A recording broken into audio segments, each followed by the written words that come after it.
Olá, queridos, sejam bem-vindos ao Entenda a Bíblia, sejam bem-vindos ao nosso canal.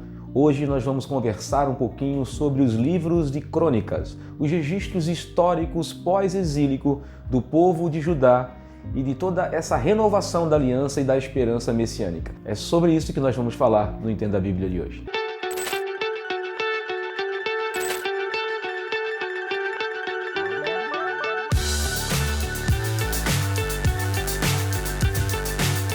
Quando você está lendo a Bíblia, a primeira impressão que você tem é que o livro de crônicas não precisava estar ali. Você observa e lê simplesmente porque você leu antes de ler crônicas, você leu 1ª e 2ª Reis. E você começa a ler o livro de 1ª Crônicas e você vai observar assim, não, ele não é parecido com o livro de Reis, parece que é a mesma história, estão contando sobre o mesmo assunto, mas tem as suas diferenças e tem os seus propósitos. E quando a gente observa, a gente estuda e a gente procura interpretar um pouquinho mais o texto, a gente vai observar que tem um propósito diferente do livro de Reis. Lembre-se, os livros de Reis foram escritos no período exílico, no período onde o povo de Israel estava no cativeiro, e tem a importância de contar para o povo o porquê eles estavam no exílio, o porquê eles foram levados ao cativeiro, o porquê um Deus tão bom que tinha tirado eles do Egito permitiu que eles fossem levados ao cativeiro. Vai contar a história de um povo que foi desobediente a Deus e vai contar toda a história da rebeldia e da idolatria do povo de Israel e de tudo que fez aquele povo ser levado ao cativeiro. O livro de Crônicas é um pouquinho diferente. Em primeiro lugar, o livro de Crônicas ele não conta a história dos dois povos, ele não conta a história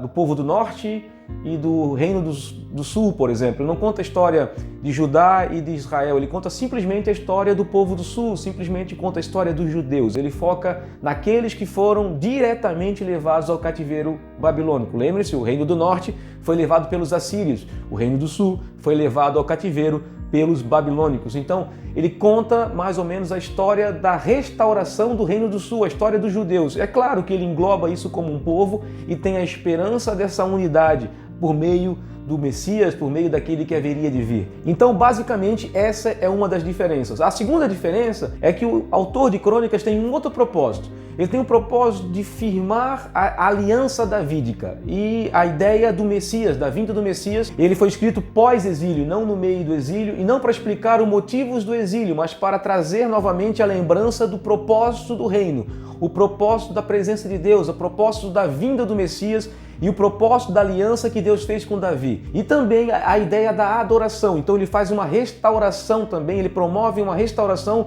no ministério levítico e da questão do templo. Então a ideia de querer de todas as formas construir um novo templo e a ideia de fazer isso em Jerusalém, por causa da ideia dessa aliança davídica unida com a questão dos levitas. Então isso também foi um grande propósito do autor do livro de Crônicas, ter escrito o livro de Crônicas para explicar ao povo o porquê eles estavam voltando a Jerusalém, o porquê que eles deveriam voltar, e por que reconstruir o templo, e por que firmar-se em Jerusalém, e por que Jerusalém era tão importante para eles. Então o livro de Crônicas explica tudo isso a partir da aliança que Deus fez com Davi e desse propósito de unidade, dessa aliança davídica com a questão da adoração do templo, a questão do ministério levítico. E falando de autor, é difícil, é improvável citar quem foi com exatidão o autor dos livros de Crônicas. Os judeus acreditam que foi Esdras, alguns acreditam que foi Esdras e Neemias juntos, mas isso é difícil, é improvável de falar que foram eles. Se foi eles, se eles começaram a escrever o livro de Crônicas, é provável também que eles não terminaram o livro de Crônicas. Acredita-se que esse livro ficou em aberto e foi continuamente escrito, por exemplo, até o tempo dos Macabeus, mas isso também é improvável de se dizer. Com certeza foi escrito pós-exílio, foi após o decreto de Ciro que permitiu que o povo judeu voltasse à sua terra. Mas também é sabido que o povo não voltou totalmente. Sabemos que o cativeiro começou a diáspora do povo judeu. E ainda hoje eles estão espalhados por todo o mundo. Nós vamos falar sobre isso um pouquinho mais no próximo Entenda a Bíblia. Que Deus te abençoe, espero ter te ajudado a entender um pouquinho sobre o livro de Crônicas, os livros de Crônicas, né? Que você possa ler, meditar e aprender ao estudar o livro de Crônicas por você mesmo. Que Deus te abençoe, um grande abraço, fiquem com Deus.